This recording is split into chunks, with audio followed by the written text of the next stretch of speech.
You're listening to TurkishSoccer.com's podcast. My name is Ahmet Bob Turgut. Welcome to another edition of Turkish Football Podcast. Well, we're going to be starting with what happened in the European competitions. As you know, Wednesday, Besiktas played their first match. And on Thursday, today, Galatasaray and Fenerbahce played their first match in the Europa League. So we'll talk about those, and then we'll finish it off with what's coming up in the week 5 in the Turkish Super Lig. So stay tuned. In 15 minutes, I'll give you all the details. Well, Wednesday, Besiktas, as I told you on my last podcast, they were at home against German team Dortmund. And Besiktas coach Sergen Yalçın, first ever match for him in the Champions League match. Besiktas started great, first 15 minutes. They had a couple chances that could have gone in, but Dortmund goalkeeper did not allow that shot to go in. But after 15 minutes, Besiktas stayed back and Dortmund showed up. And then Dortmund scored goal in 20 minutes by Bellingham. And then towards the end of the first half of the match, in the injury time, the famous Haaland, 21 years old, this kid, scored a second goal for Dortmund, made it 2-0. And Haaland is only 21 years old, and he scored his 21st goal against Besiktas in the Champions League. That's some kind of accomplishment. Well, Besiktas started the second half pretty good, but they couldn't cash it in, and there was missed chances, and also there was missed chances by Dortmund team too, and Besiktas finally connected and scored a goal, made it 2-1, but that was not enough, and Besiktas lost the match at home. This is the Champions League match, and Besiktas is the only team that represents Turkey this season in the Champions League. So the first match is down to wire and lost. In the Champions League, in the group, Ajax is on top in that group with 3 points. Dortmund is in second place with 3 points, and Besiktas, without the point, they're in third place with 0 points, and Sparta is in fourth place, last place with 0 points.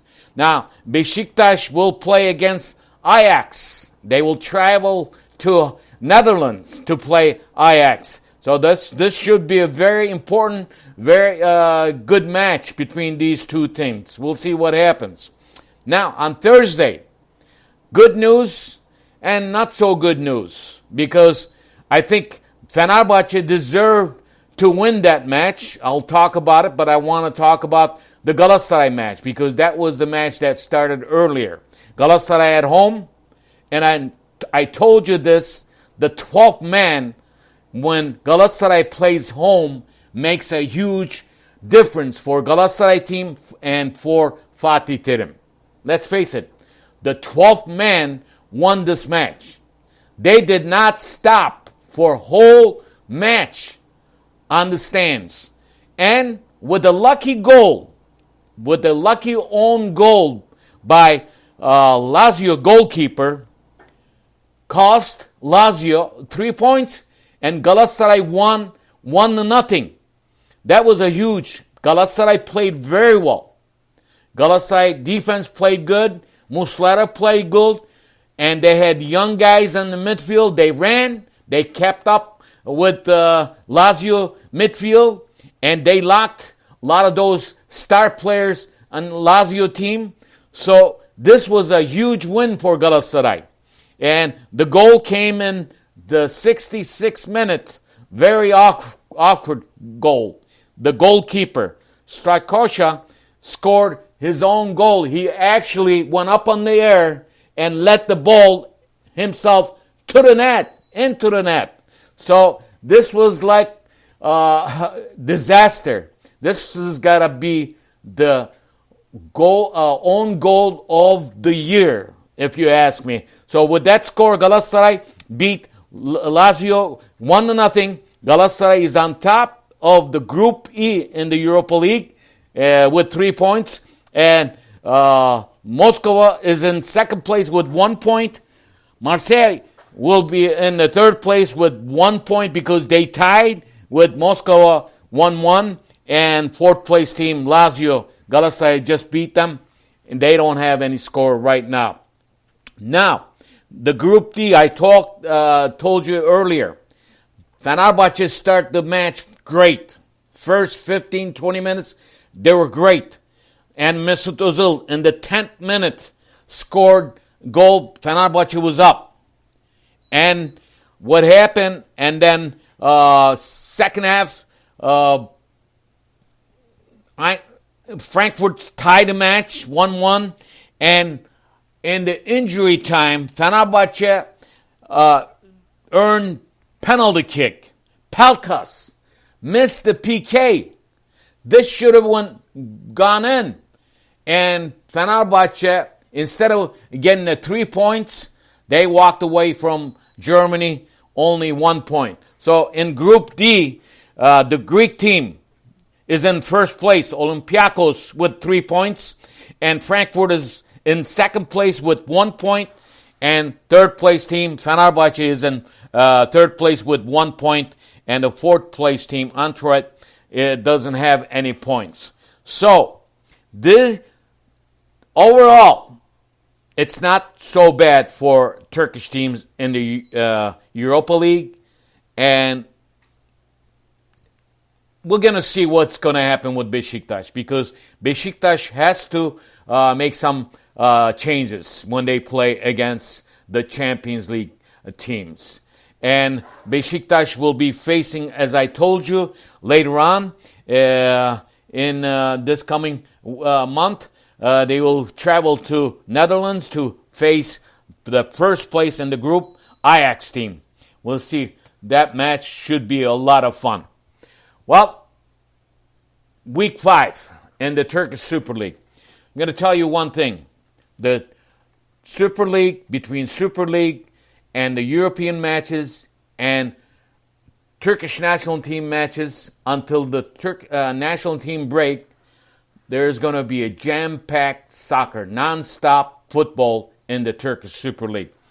And week 5 will start on Friday, this Friday, which is tomorrow on the 17th.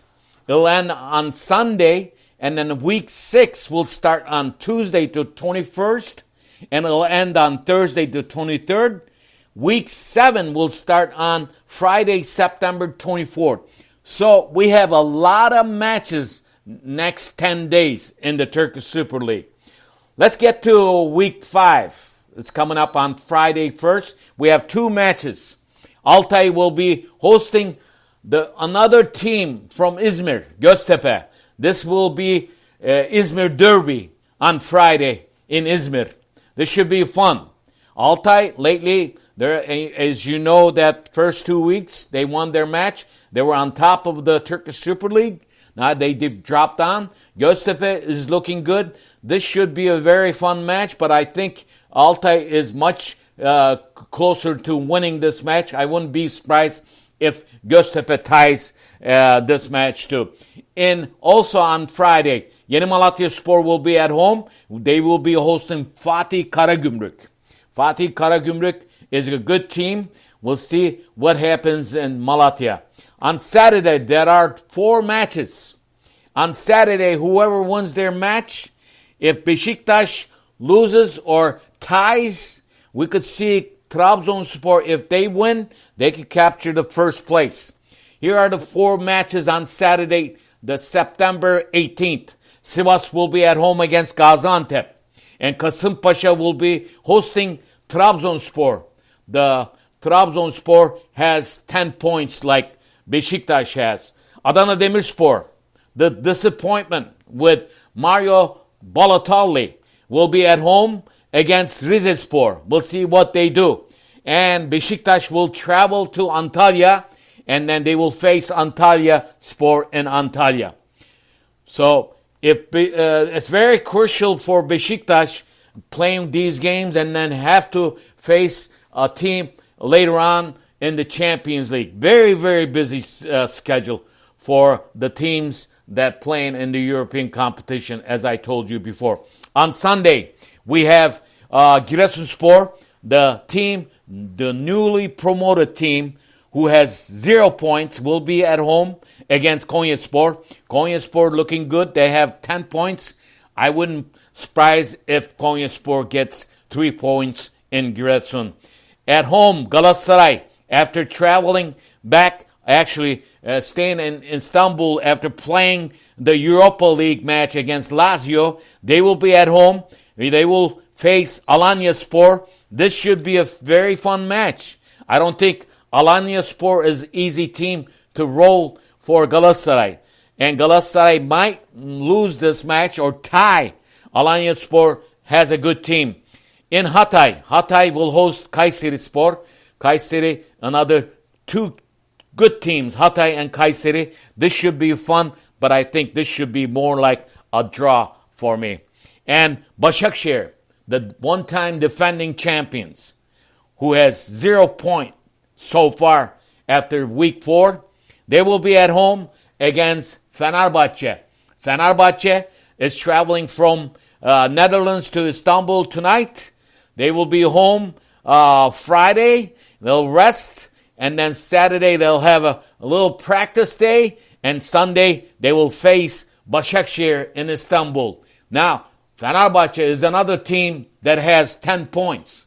So it is up to these teams to keep this winning.